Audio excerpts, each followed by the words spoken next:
Olá, este é o nosso quarto encontro e nesta aula então iremos trabalhar dois autores do empirismo, né? Vamos falar sobre o Locke, o John Locke, e também sobre o David Hume, de forma rápida, para que a gente possa compreender, né, como essa corrente, que é o empirismo, vai dar depois origem às teorias da aprendizagem, algumas teorias da aprendizagem que advêm dessa posição, tá? Então, nós vamos ver esses autores e depois nós iremos passar para o interacionismo com Piaget e com Vygotsky, duas posições diferentes também, né? Uma a do construtivismo interacionista e a outra, então, do socio-interacionismo. Essa é a nossa aula de hoje, eu espero que, então, que vocês aproveitem.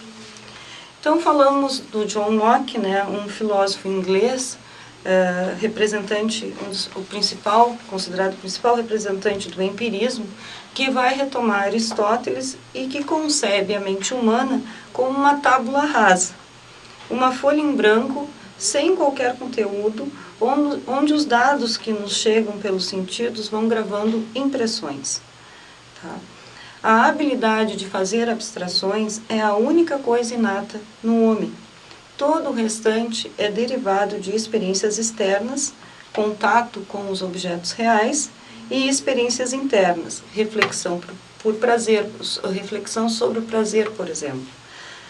Esta tese é exposta na sua obra Ensaio do Entendimento Humano, que vocês têm, ao final desse capítulo, vocês têm uma parte como um texto complementar. Então, Locke, né, nascido em 1621, morto em 1704, ele vai nos dizer, então, primeiro que a gente tem a impressão, né, aquilo que é gravado, somos uma tábula rasa, o mundo nos causa impressões, grava marcas em nós, né? Essas impressões, elas são fortes, mas elas geram ideias fracas. Essas ideias, elas podem, a ideia, né, melhor dizendo, definindo a ideia como Locke definiria, né, é um objeto ou material do pensamento. E a origem da ideia, as nossas ideias, então, provém da sensação e da reflexão, ou dos sentidos internos, a mente, e dos sentidos externos, corpo. Então, para o Locke, não funciona essa separação entre mente e corpo, né? Nós somos uma coisa única e funcionamos dessa maneira. Mas como nós então conhecemos? Nós conhecemos em contato com os objetos reais a partir da experiência com esses objetos. Esses objetos nos causam impressões, as impressões nos trazem as ideias, e as ideias simples, né? As ideias podem ser subdivididas em ideias simples, que são apreendidas passivamente pela mente humana, ela recebe, nós recebemos essas ideias simples, né? E elas são introduzidas pela sensação e pela reflexão. E temos também as ideias complexas, né? As ideias complexas, então, seriam formadas pela reunião de várias ideias simples. E o Locke vai utilizar como exemplo de ideia simples a ideia do número, as ideias da matemática. E depois, ao cruzamento de várias ideias simples, formam então as ideias complexas e desenvolvem o conhecimento humano. Então, ali no texto complementar, no ensaio acerca do entendimento humano, livro 1, capítulo 1, já anuncia: não há princípios inatos na mente, né? Nada está dentro do homem conforme a posição que a gente tinha estudado na aula anterior, que é a posição do inatismo. Tá? O conhecimento, ele se dá em contato com o objeto, né, através da experiência. Então, ele vai nos dizer já no primeiro parágrafo aqui, né, que a maneira pela qual adquirimos qualquer conhecimento constitui prova suficiente de que ele não é inato. Consiste numa opinião estabelecida entre alguns homens que o entendimento comporta certos princípios inatos, certas noções primárias, as quais estariam estampadas na mente do homem, cuja alma os receber em seu primordial e os transporta consigo ao mundo. Então, ele tá aqui desconstruindo a ideia dos inatistas, né? Quando vocês lerem o texto, vocês atentem para isso, né? Ele está refutando a posição inatista. está nos dizendo ali que é uma opinião entre alguns homens de que o conhecimento se dá dessa forma, né? E logo a seguir, então, durante o texto, vocês vão ver, ele vai nos colocando na posição, prontos, né, para aceitar, então, talvez a posição do empirismo, que é essa posição, então, em que partimos da experiência. Ok? Vamos, então, para o David Hume. Então, David Hume, um escocês, nascido em 1710 e que faleceu em 1776, ele defendeu então o empirismo e deu continuidade às ideias propostas pelo Locke. Ele sim, então, foi um crítico da filosofia inatista cartesiana e de toda a filosofia que apoia o dualismo entre corpo e alma e, consequentemente, separa os fenômenos psicológicos dos fenômenos naturais. Para nós, o Hume é mais interessante ainda do que o Locke, porque o Hume, para ele, né, os conhecimentos acerca do comportamento humano, as emoções, as ações, elas devem ser objetos de investigação da ciência. Então, aqui, abrindo um caminho, uma possibilidade, para que depois, mais adiante, a gente tenha, então, a psicologia como ciência. Afirma que o conhecimento inicia com a experiência pelas percepções individuais, que podem ser de dois tipos, as impressões ou as percepções originárias, que se apresentam à consciência através das sensações, e as ideias, que são impressões mais fracas, recordações deixadas pela impressão. Então, a gente tem o mesmo modo de pensar, né? Vocês veem aí na nossa lâmina, a gente tem o objeto, as impressões, as ideias, né? As impressões são imediatas, vivas e intensas, elas são fortes, né? E as ideias seriam, então, uma representação ou cópia das impressões no pensamento e resultam de uma reflexão.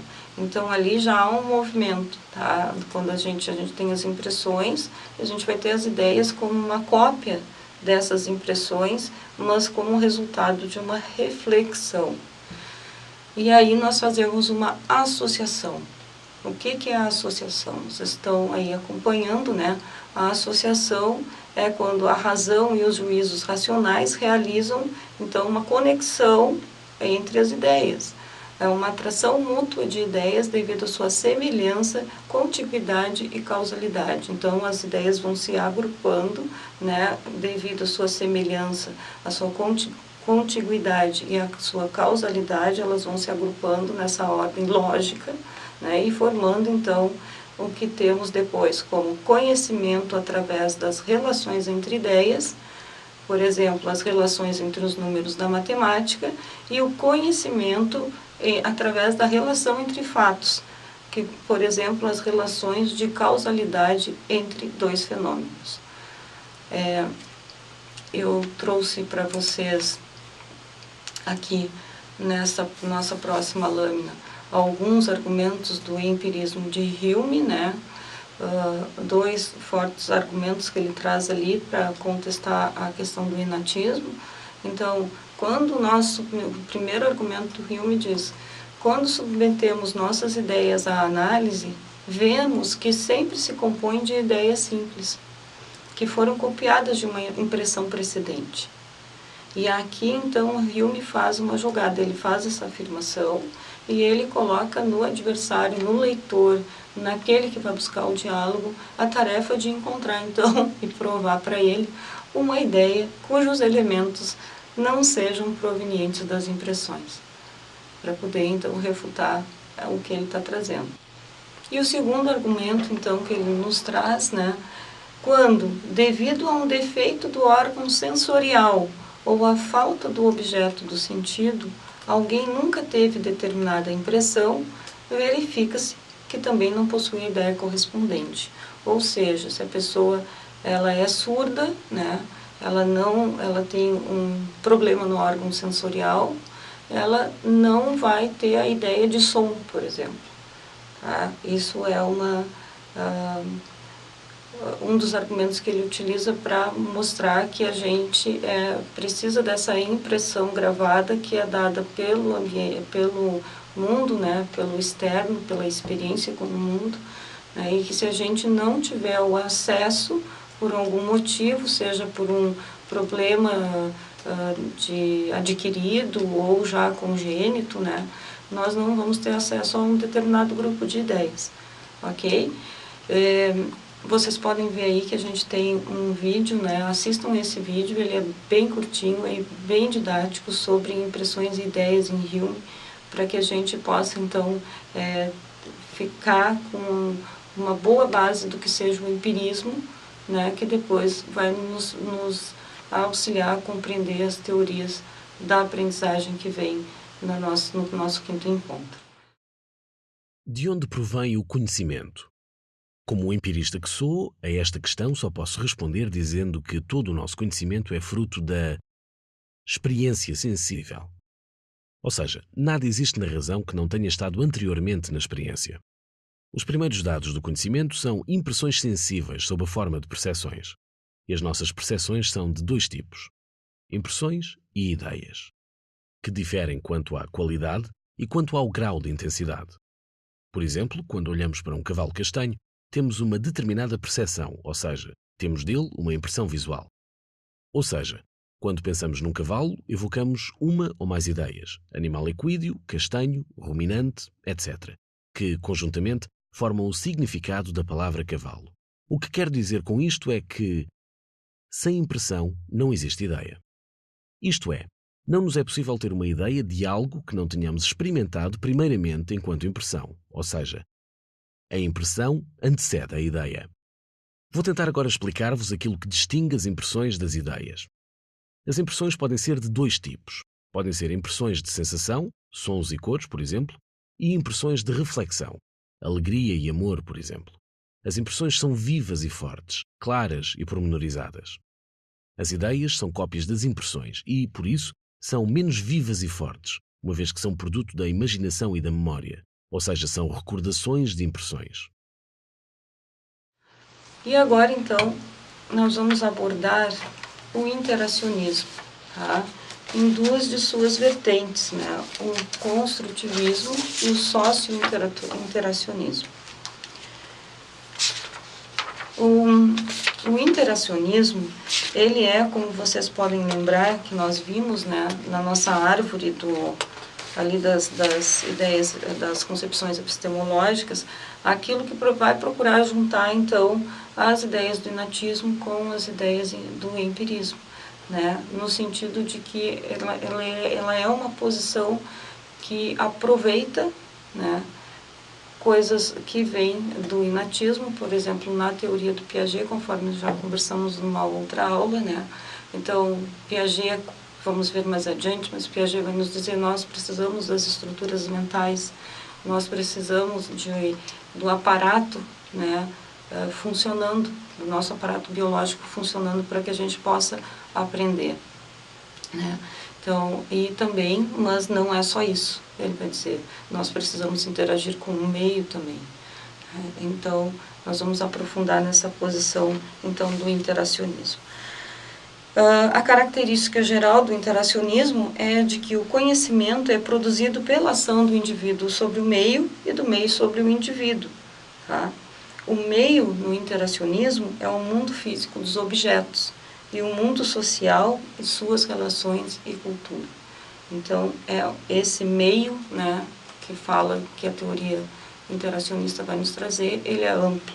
Ele não é só o mundo físico dos objetos, mas ele compõe o mundo social, as relações, as culturas, né. E o Piaget, né, ele vai nos mostrar como o sujeito se desenvolve cognitivamente. As suas pesquisas procurarão responder a uma indagação de cunho epistemológico, que é: como passamos de estruturas mais simples de pensamento para estruturas mais complexas. Por exemplo, um bebê ao nascer, ele não reconhece a si mesmo, ele não reconhece a sua imagem no espelho. E logo a seguir, passados poucos anos, né, pegamos aí a adolescência, por exemplo, o mesmo indivíduo que não se reconhecia no espelho, não reconhecia aquela imagem como pertencente a si mesmo, ele não só se reconhece no mundo, mas ele se distingue dos outros. Ele formou um caráter de identidade que é próprio dele, né? Então, como é que isso pode acontecer? Essa é a grande pergunta do estudo do Jean Piaget. Então, para realizar a sua investigação, voltará seu olhar para as crianças bem pequenas e pela observação, utilizando o método da observação e da experimentação, ele vai tentar entender como elas constroem as noções fundamentais de conhecimento lógico, espaço, tempo, objeto, etc. Pois entende que assim ele poderia compreender o nascimento, ou seja, a gênese, a evolução do conhecimento humano. Então, a teoria piagetiana é conhecida nessa parte como epistemologia genética, né? E o termo construtivismo, conforme vocês vão poder assistir no vídeo que trouxe para vocês, né? Ele advém dessas construções, né? Que vem dos processos humanos na interação com o mundo, na relação com os outros e também das ideias que ele já tinha antes. Tá? Então, vamos fazendo novas construções lógicas do conhecimento, por isso construtivismo. Então, ele é um biólogo, né, de formação, então ele vai trazer toda essa carga da biologia para entender o processo de aprendizagem. Então, o teórico cria o conceito de epigênese, né, que é considerando que o conhecimento não vem nem da experiência, nem da hereditariedade, como argumentavam os teóricos empiristas e inatistas. O conhecimento é, como eu já acabei de dizer para vocês, uma série de construções sucessivas com a elaboração de novas estruturas. Para que essas construções e elaborações de estruturas aconteçam, o indivíduo e o meio interagem. Tanto a experiência sensorial como as condições biológicas constroem a inteligência humana. Então, vocês vejam que é uma posição que vai realmente aglutinar, né? Vai trazer questões lá do inatismo com as do empirismo e vai procurar, então, alcançar esse entendimento do conhecimento humano.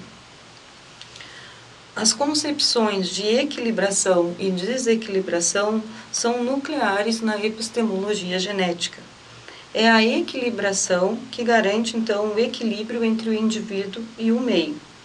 Só que isso é interessante da gente tentar entender, né? Porque isso a gente, como professores, vamos poder ver isso em sala de aula, né? Que é a pessoa chega com aquela equilibrada com o meio, né? Ela e o conhecimento que ela carrega.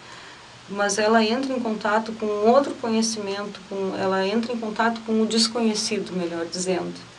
E esse desconhecido desequilibra aquilo que ela pensava, que ela tinha como certeza, o modo como ela sabia fazer aquela coisa, vai ser alterado, né? E vai se criar, então, vai ser alterado e a pessoa vai precisar fazer a acomodação desse novo conhecimento para que então ela chegue a uma nova fase de equilíbrio e aí ocorra de novo, provocado pelo meio, pela interação com os outros, uma desequilibração e assim sucessivamente. Essas são as construções a que o Piaget se refere, né? Então, o conhecimento ele nos desequilibra e ele nos reequilibra com relação ao meio em que a gente vive.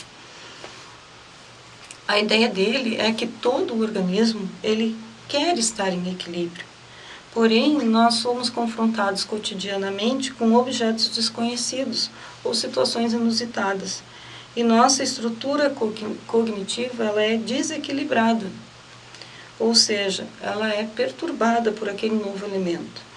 Então, para alcançar novamente o equilíbrio, precisamos construir conhecimento, reorganizando nossa estrutura interna, mobilizando conhecimentos e experiências de maneira que essa nova estrutura consiga resolver o problema causado pela desequilibração. A teoria da equilibração é a resposta à questão formulada sobre como passamos de estruturas mais simples do pensamento para as mais complexas. Ela representa o processo pelo qual o indivíduo, frente ao meio, se adapta, reorganiza suas estruturas, resolve problemas e transforma o meio através da ação. Aqui vocês, no vídeo que vocês vão assistir agora, então, né, vocês vão ouvir o Piaget falar sobre a sua epistemologia genética, o que é, e qual é a sua posição, e fundamentar a sua posição.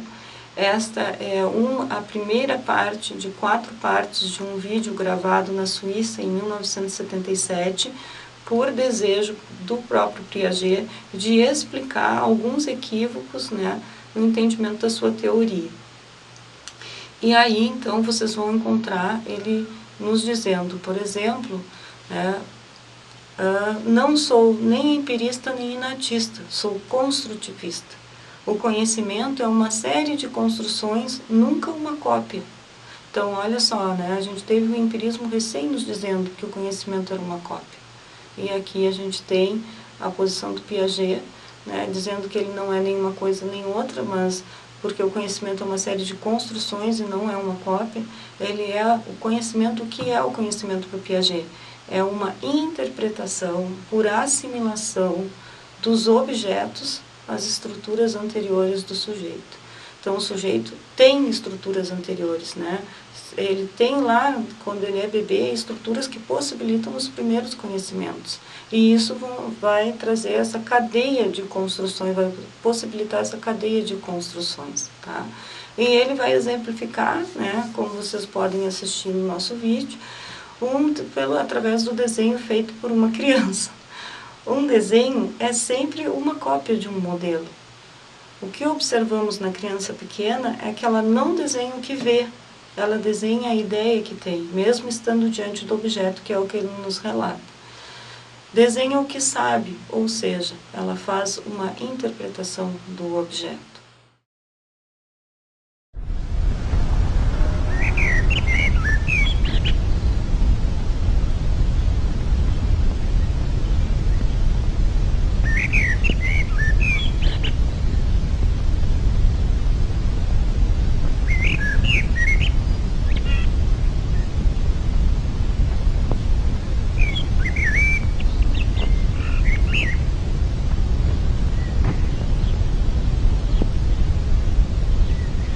Ideias e livros de Jean Piaget sobre o estudo do desenvolvimento da criança e sobre educação têm influência no mundo inteiro. Ele utiliza a expressão epistemologia genética para descrever seus estudos sobre o desenvolvimento do conhecimento em seres humanos. Suas pesquisas levaram à teoria do conhecimento. Este filme foi realizado na Suíça em 1977, exatamente da forma como Piaget o imaginara. Ele discute suas ideias, esclarece mal-entendidos e mostra algumas de suas experiências clássicas com crianças.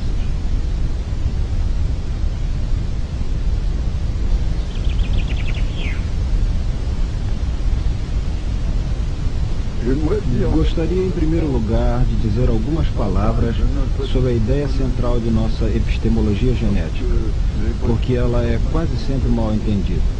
Para um empirista e até um neo-behaviorista.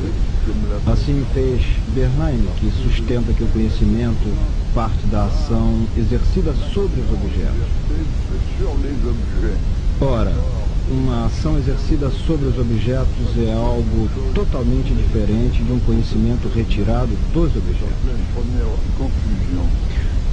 Outros me consideram um neomaturacionista ou até mesmo um inatista, uma vez que introduzo a ação do sujeito. O que eles esquecem é que a ação do sujeito é justamente uma ação sobre os objetos. Consequentemente, o que se dá é uma interação e não uma ação em um sentido único. Em outras palavras, não sou nem empirista nem inatista, sou construtivista. Eu penso que o conhecimento se realiza através de construções contínuas e renovadas por uma interação com o real. Não são pré-formadas. Existe uma criatividade contínua. Gostaria de mostrar a razão pela qual o conhecimento não se encontra pré-formado nem no sujeito, nem nos objetos.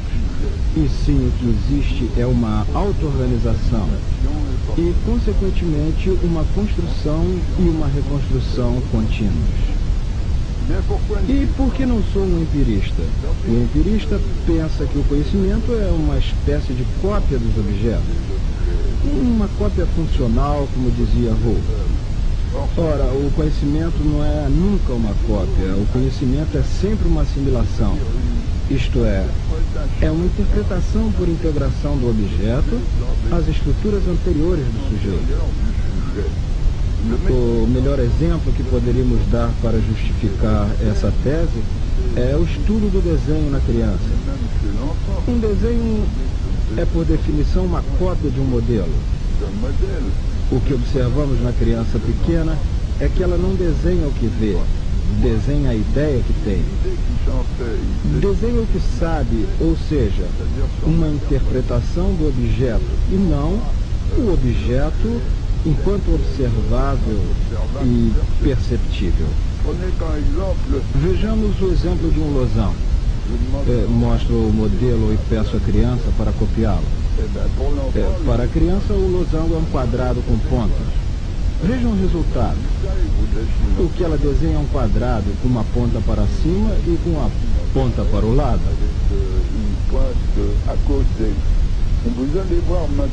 Agora vejamos uma primeira experiência.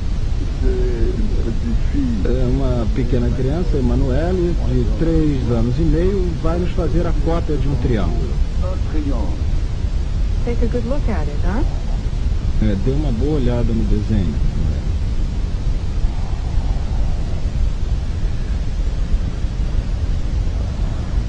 Like that. Like that? Está como você vê o desenho? Sim, ele tem uma ponta aqui. Little what? Little point here, see? Uma ponta aqui. Você está vendo? Ela concebe o triângulo como uma espécie de quadrado, ao qual acrescenta 3 pontas. Pontas estas mais arredondadas que pontiagudas, mas que representam, como ela mesma disse, 3 pontas. Em outras palavras, crítica ao empirismo. O conhecimento não é jamais moldado unicamente a partir dos observáveis. Não consiste em observáveis puros, e sim em interpretações por assimilação a estruturas anteriores. Por outro lado, por que razão não devo ser considerado um inatista ou um a priorista? Tomemos a história da ciência. A história da matemática inteira é uma construção contínua. Tomando os números naturais 1, 2, 3, 4, etc., veremos que foram necessários séculos para se chegar ao conjunto dos números inteiros, incluindo os negativos. Se tomarmos o exemplo dos racionais, tivemos que esperar por Pitágoras para chegar aos irracionais. Isso significa que tais conhecimentos foram construídos e não pré-formados. Se o acreditássemos pré-formados, como faz Chomsky em sua ingenuidade biológica, teríamos que aceitar que as matemáticas já se encontram presentes de forma implícita ou inata no próprio bebê. E não apenas no bebê, no animal também. Teríamos que ir até os invertebrados e protozoários para chegar à origem das matemáticas. Na realidade, observamos nas crianças que as matemáticas são construídas através das ações do sujeito. Elas procedem da coordenação das ações do sujeito, da lógica da ação do sujeito. Sob esse ponto de vista, a criança precisa construir tudo, até mesmo o que nos parece mais evidente. Vejamos agora um pequeno exemplo, uma experiência.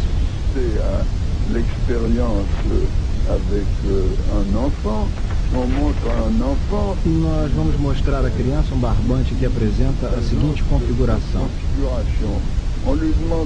Perguntamos o que acontece se puxamos desse lado. Ela entende que se o comprimento aumenta deste lado, diminui daquele. Aparentemente, a criança entendeu tudo. Agora, se perguntamos se o comprimento total é igual nas duas situações, ela negará a conservação, como veremos numa experiência que faremos adiante.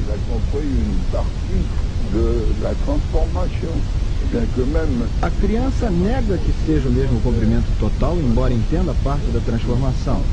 O fato de uma conservação tão elementar não ser construída antes dos 7 ou 8 anos mostra a diferença entre o inato e o que vai sendo pouco a pouco elaborado, construído e organizado pelo sujeito. So cut it. So we cut it. If we cut it there, will it be just as long? Yes. Is that okay? There. Now listen to me. Now the two strings are just as long? Os Okay. dois barbantes são do mesmo tamanho? Now then, A criança responde que sim. if I pull this string like this, what's going to happen? O que vai acontecer se eu puxar essa ponta até aqui? This will be big, and that will be little. Where will it be little? There. And where will it be big? There. Okay. There it will be big, and here it will be little. Okay. Aqui será grande e aqui será a parte pequena do barbante quando eu puxar. There. Is it? There. Is that right? Está correto? Now tell me this. Diga-me. This string from this end to this end. Is it still just as long as that one? Or is it not? Estes dois barbantes são do mesmo tamanho? Not just A criança responde que não. It is not just as long as that one. Okay. Insiste dizendo What que if não. we put this one back as it was before? E se eu colocar de novo na situação anterior? this one won't be like this one. This one Aí sim, aquele será como este. There. Yes, and where will the little part be? There. Okay. So we pull like that. And now E colocando nesta situação, this end to that end. este barbante agora é do tamanho deste? Ah, agora está do mesmo tamanho. If we pull again, there, that. E se eu coloco novamente desta Both forma? of them? No. Aí não. Aí não. Falemos agora um pouco sobre as estruturas operatórias. Eu as entendo como sistemas de transformações exercidas pelo sujeito e, portanto, o prolongamento das ações do sujeito. Estas transformações podem compor-se entre si, levando a um sistema fechado. Por exemplo, uma classificação, uma seriação ou uma matriz e assim por diante.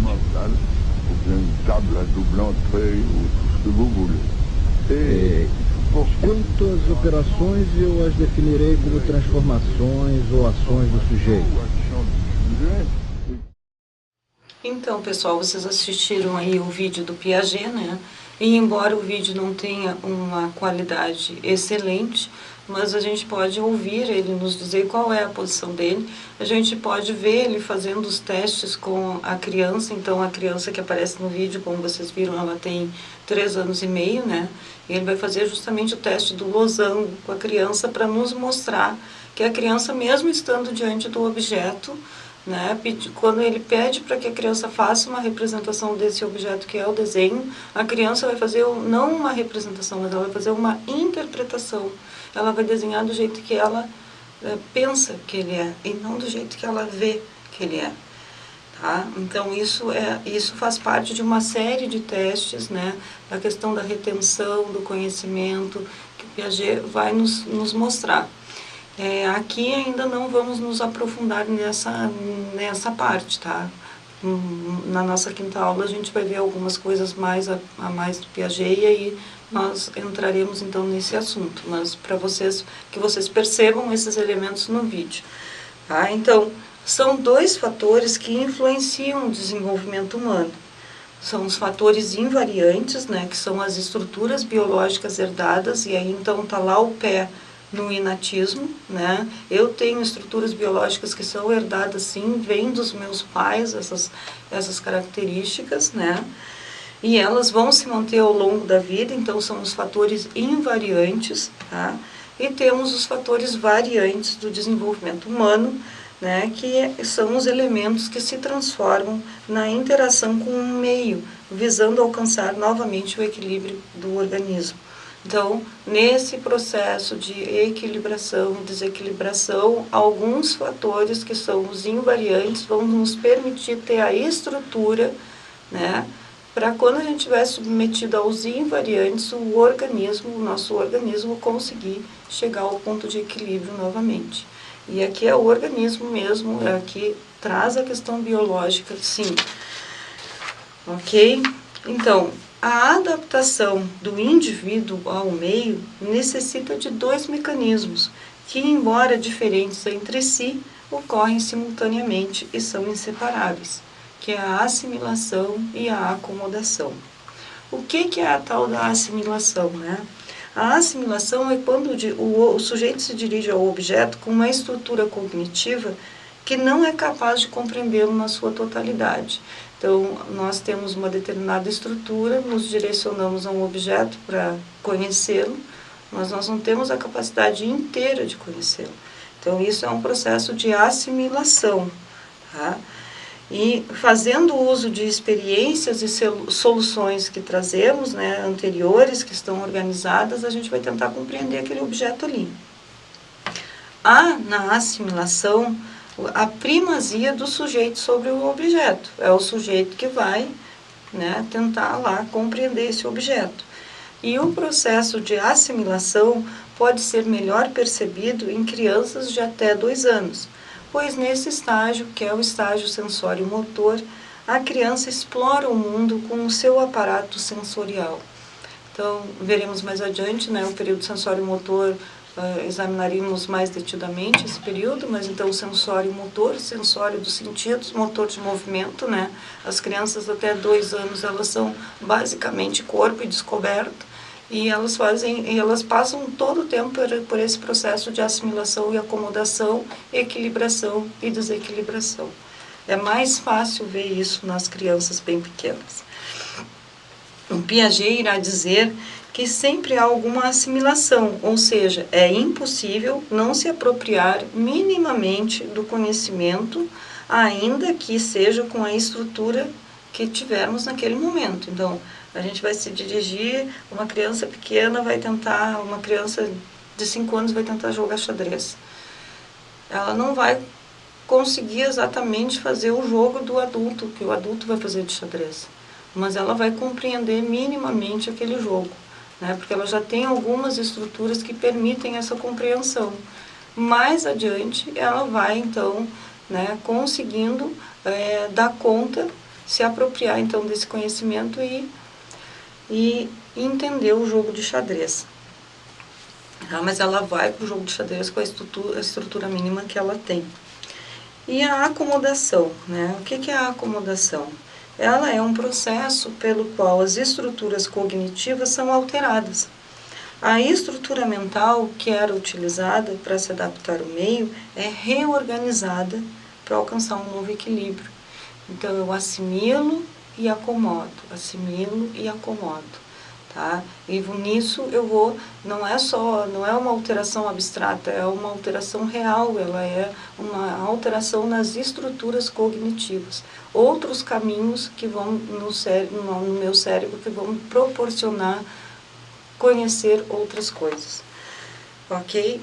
Então, ali vocês têm uma citação aí na apostila, na página 59, né, do Piaget, que vai nos dizer que fazer é compreender.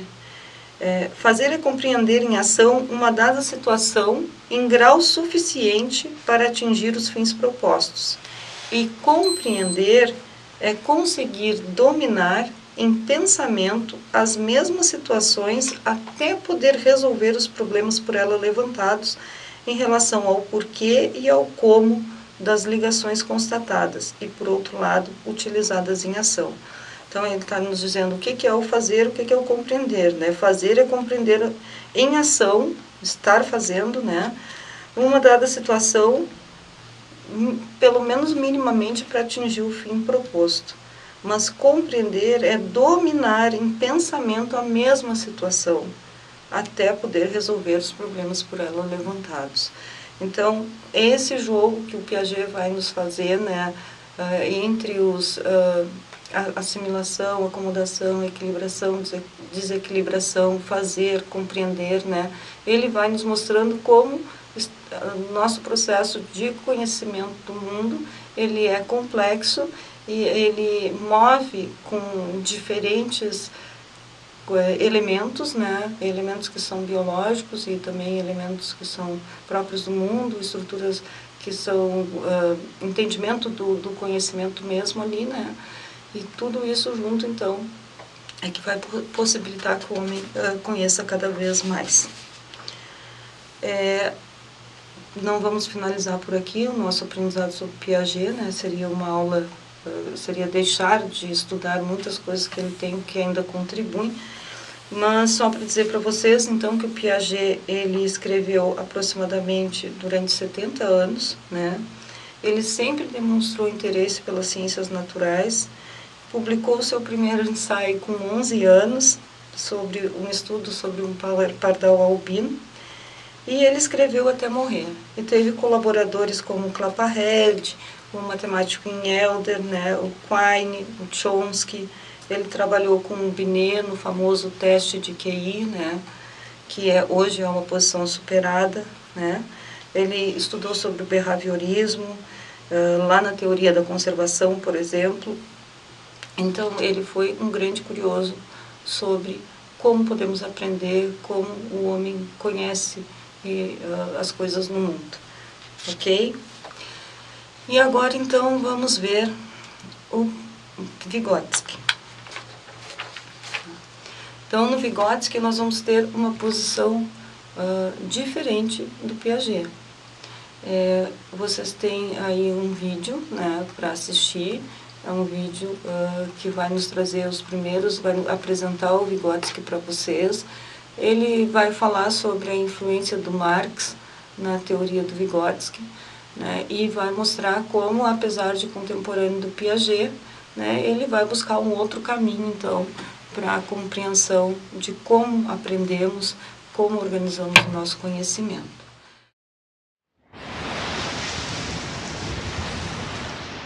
Ninguém é só uma ilha. Para crescer, aprender, construir conhecimento, para se construir, o ser humano precisa dos outros. Interagir, trocar, partilhar, navegar.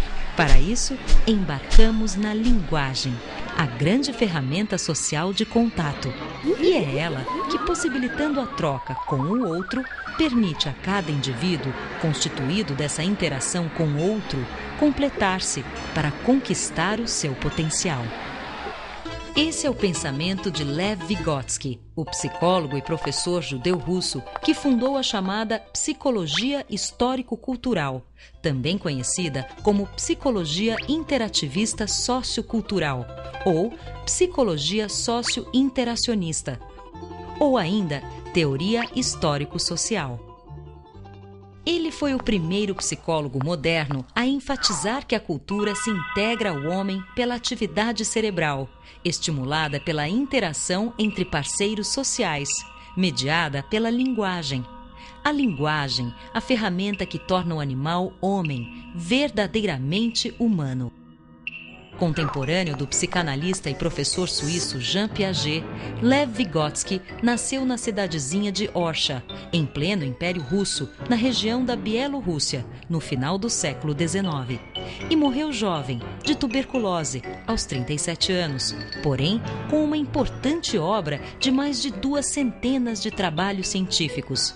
Os mais conhecidos no livro Pensamento e Linguagem. Vygotsky recebeu a sua formação inicial diretamente de tutores na residência da sua infância, conforme a tradição das famílias abastadas, e mais tarde foi estudar na Universidade de Moscou, onde integrou um grupo de jovens intelectuais que buscavam um elo entre socialismo e uma nova psicologia integradora de corpo e mente.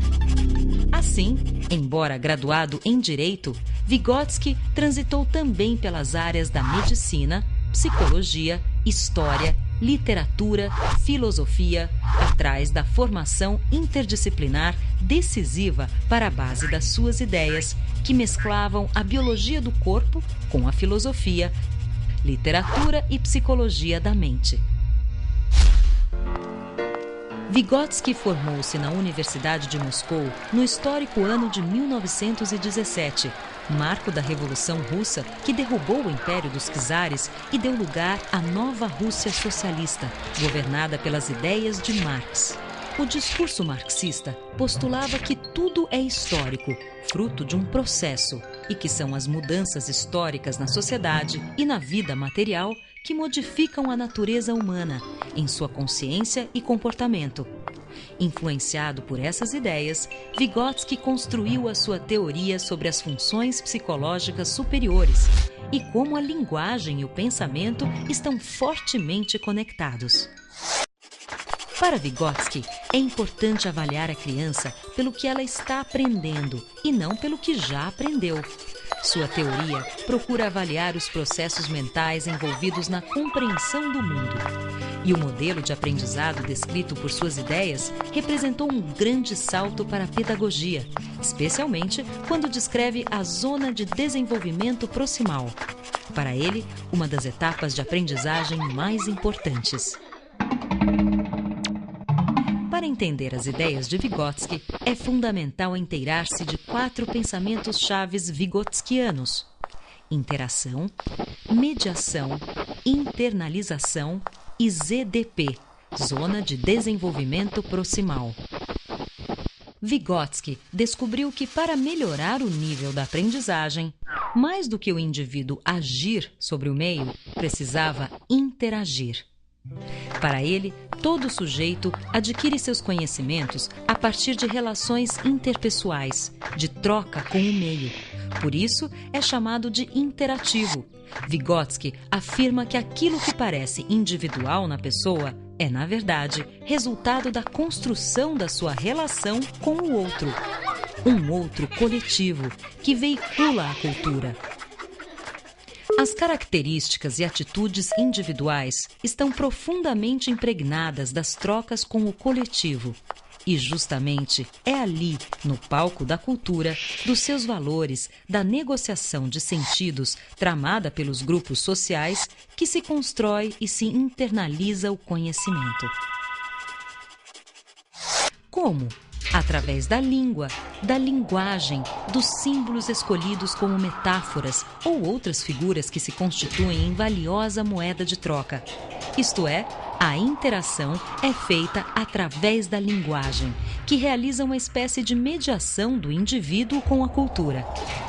Vygotsky entende que as funções mentais superiores são socialmente formadas e culturalmente transmitidas por meio da linguagem. E mais, que ainda que uma criança tenha biologicamente o potencial de se desenvolver, se não interagir, não se desenvolverá como poderia. Basta lembrar do exemplo recente do menino lobo encontrado em Kalunga, na Rússia, que criou-se com lobos e desenvolveu muito pouco do seu lado humano. Andava de 4, não falava, rosnava e mordia como um cão. Como é que a cultura negocia os sentidos das coisas? Através de representações simbólicas, através da língua, da linguagem, que realiza a mediação entre a coisa e a compreensão da coisa, como se fosse uma tradução, uma afirmação, uma certificação.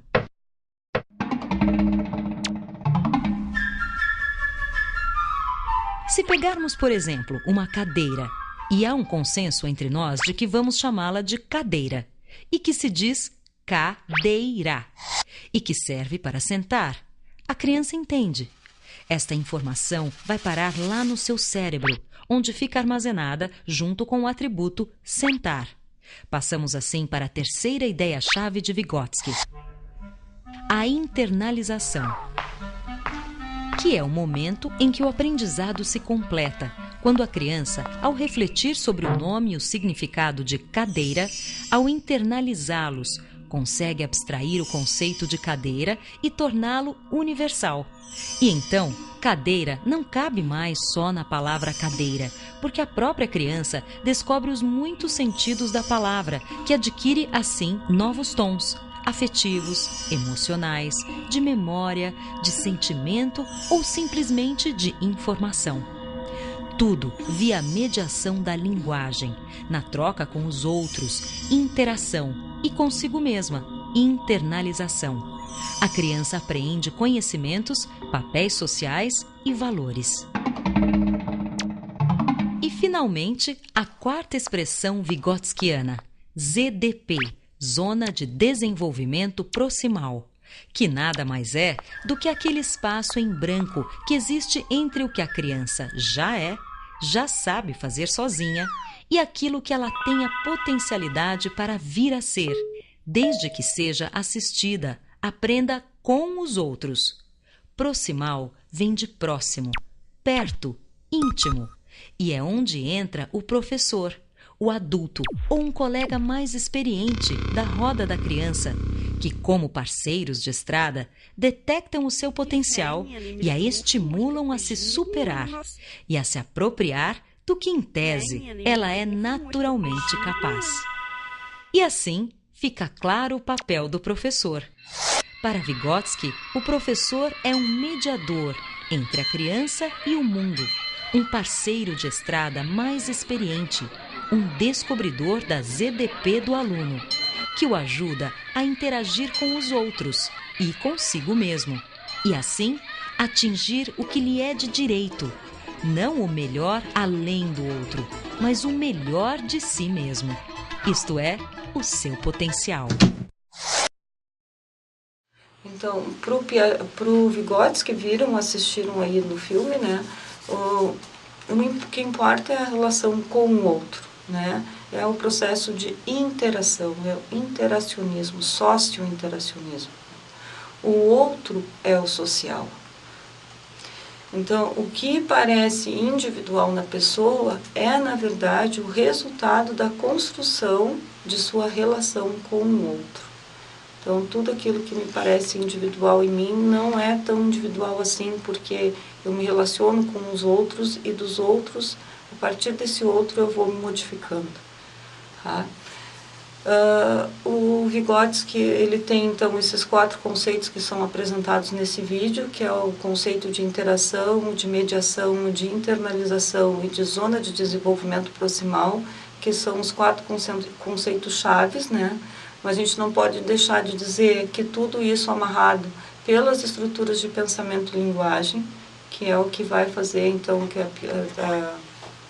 a teoria de Vygotsky ganhe força, né? E então algumas coisas a respeito do Vygotsky que a gente pode assistir aí é que a internalização do conhecimento se dá através da linguagem, tá? A criança apreende conhecimentos através da linguagem, papéis sociais e valores. E qual é o papel do professor? Conforme já tínhamos visto na aula 3, o papel do professor é o do mediador, é aquele que descobre no outro a zona de desenvolvimento proximal e faz com que essa pessoa consiga realizar, então, consiga se realizar naquilo que ela tem potencial para fazer. Então, através dessa observação do professor, que é um mediador, que observa aquela criança, faz a mediação entre a criança e o meio, né?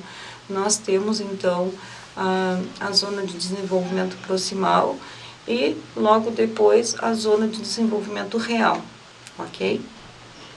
Então, mas antes, né, a gente falou aqui, estava falando agora para vocês sobre a internalização, mas antes da internalização ocorre o processo de interação, né? Então, vamos por partes, vamos vagarosamente entendendo o Vygotsky. Então, o socio-interacionismo do Vygotsky, ele é diferente do interacionismo construtivista do Piaget, ao considerar o ambiente social como um fator externo, determinante para a construção do conhecimento. Para o Vygotsky, as características individuais e até mesmo as atitudes individuais estão repletas de trocas com o grupo. Ou seja, mesmo que aquilo que acreditamos ser mais individual no ser humano foi construído a partir da sua relação com os demais. A aprendizagem sempre inclui a relação entre as pessoas. O Vygotsky, ele, como disse, ele é um teórico de tradição marxista, orientado com um objetivo maior de juntar à pesquisa científica uma nova teoria que considerasse as mudanças que ocorrem em cada um de nós como tendo sua raiz na sociedade e na cultura. As teses marxistas que o influenciam são: o modo de produção é condicionante da vida humana. O homem é um ser histórico que transforma o mundo pelo trabalho. Isso faz com que construa a si mesmo pelas relações com o mundo natural e social. A sociedade humana está em constante transformação, é dinâmica e é contraditória, e necessita ser compreendida como um processo. E o último ponto, as transformações qualitativas que ocorrem nas sociedades humanas são dadas pela síntese dialética, segundo a qual dos elementos de uma situação emergem novos elementos. Então, isso faz com que o conhecimento se renove, né? Eu não fico preso sempre àquilo que eu já conheço, mas eu posso ir adiante justamente pela síntese dialética, que é a questão do movimento, né? Vai gerar um novo conhecimento, mas então o que influencia o ser humano, o modo de produção, né? O modo de produção das coisas de modo geral, ele é um condicionante da vida humana. O homem como ser histórico, ou seja, existe um passado da humanidade, né? Provavelmente existirá um futuro da humanidade, então isso precisa ser visto como um processo e não como algo estanque, né? Então existe um acúmulo de conhecimentos que é dado por essa interação do ser humano com o mundo, e natural e social, como ele mesmo coloca, e esse acúmulo de conhecimentos, ele não pode ser negado e nós não podemos ficar presos a ele. Nós vamos produzir novos conhecimentos justamente pelo terceiro ponto que ele nos coloca ali, que é a constante transformação da sociedade, né? A sociedade humana em constante transformação. Ele vai trazer também a categoria de trabalho, né, com um elemento transformador que define o homem. Vocês assistiram no vídeo, né, é apresentado esse ponto de forma bem clara, né. Então, o ser humano, ele age, o trabalho humano transforma o mundo, né, e define quem é o homem. Através do trabalho, o homem altera o mundo e a natureza e cria cultura. O sócio-interacionismo do Vygotsky está alicerçado em 3 aspectos: o aspecto instrumental, o aspecto cultural e o aspecto histórico. No aspecto instrumental, nós vamos ter então a filogênese e a ontogênese. A natureza é a mediadora das funções psicológicas superiores. Tá? A natureza é a mediadora. Porém, a linguagem é o que faz nós conseguimos acessar essas funções psicológicas superiores, conforme nós vimos aí no vídeo. Nós não somente recebemos e respondemos aos estímulos do meio, nós modificamos o meio, rearranjamos funções superiores e criamos outras, nos apropriando dessas modificações. As funções superiores não são fixas. O cérebro, responsável biologicamente pelas funções superiores, é moldável. Então, aqui entra o conceito de plasticidade cerebral, né? Vocês encontram a Marta Cole Oliveira, ela relata isso muito bem num livrinho bem simples sobre a teoria do Vygotsky, né? Então, o nosso cérebro ele é moldável, ele é suscetível de alteração de sua estrutura no decorrer da história do indivíduo.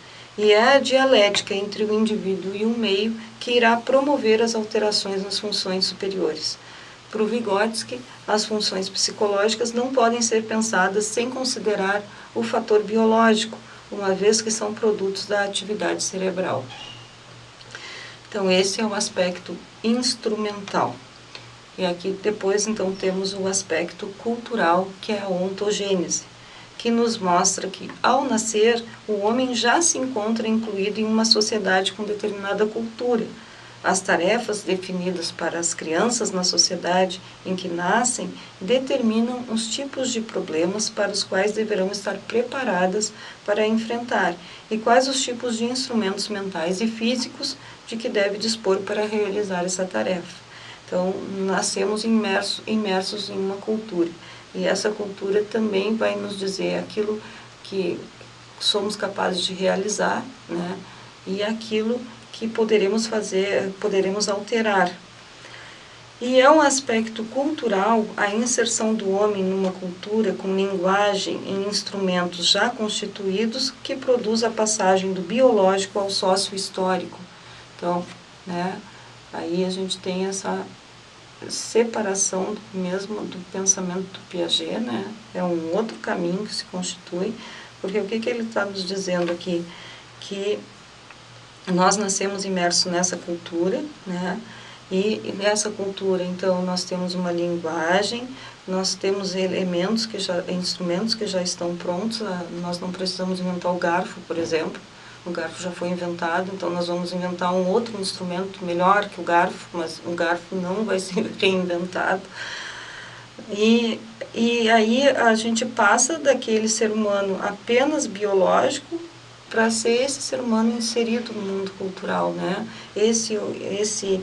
O ser humano sócio-histórico. Ele tem uma história, ele está numa sociedade e ele não pode abrir mão disso ao nascimento. Então, ele vai adquirir uma linguagem, com a linguagem ele vai fazer a interação, uma melhor interação com os outros humanos, e o seu conhecimento, então, vai crescer vindo dessas trocas. E, por fim, né, já falamos um pouco, mas, por fim, um aspecto histórico, que é a sociogênese. Tá? Reúne as contribuições dos aspectos anteriores, então reúne ali o que traz o aspecto instrumental e o cultural, mas enfatiza o papel do trabalho como o que determina a ação do homem no mundo. Os instrumentos culturais amplificam o trabalho e permitem que o homem realize tarefas de forma mais rápida e mais eficiente, colaborando para mudanças na natureza, na sociedade e no próprio homem. Então, se a gente parar para pensar, né, quanto tempo as pessoas passavam no tear produzindo um tecido para depois tingir esse tecido, para cortar o tecido, fazer a roupa, né? Então, hoje, as crianças que nascem nesse momento, elas não vão ter esse aprendizado, que antes era um aprendizado artesanal, pertencente a muitas famílias, né? E provavelmente elas nem saibam, as crianças que nascem hoje, a origem da roupa que elas usem, né? Porque isso não faz mais parte do momento histórico e também não é mais uma questão da nossa cultura, aqui, né, localizando aqui para nós. Então, o que vai ser mais fácil? Essa criança vai escolher uma roupa na loja, mas ela não vai pensar como é que essa roupa foi feita. Ela pode aprender sobre isso na interação com os outros, mas ela pertence a um outro momento histórico. Ok? E para finalizarmos, então, sobre o pensamento do Vygotsky, o nosso último ponto da aula de hoje, que é a zona de desenvolvimento proximal. Então, a zona de desenvolvimento proximal é o que ele chama de microgênese. É a distância entre o que a gente consegue realizar sozinho e aquilo que a gente realiza com a ajuda de outros. E aí os outros podem ser as outras crianças, elas me ajudam, por exemplo, a aprender a jogar bola. Né? Talvez eu possa aprender a jogar bola sozinho, mas eu não vou ter a mesma experiência do jogo de futebol sozinho do que aquela que eu tenho com o outro. Né? Vou aprender as regras e tudo. Então, a zona de desenvolvimento proximal é a área de atuação do professor. Ele enxerga a potencialidade da criança e ele busca ajudar essa criança a realizar a sua potencialidade. Como é que o professor faz isso? Conforme nós vimos aí, né? Ele faz isso realizando a mediação. Ele é o mediador entre o meio e a criança. Ele não é aquele que vai dar a matéria para a criança estudar. Não, ele vai auxiliar, fazer uma orientação. Ok? essa foi a nossa aula de hoje. Eu espero que vocês tenham gostado. Um abraço e até nosso próximo encontro.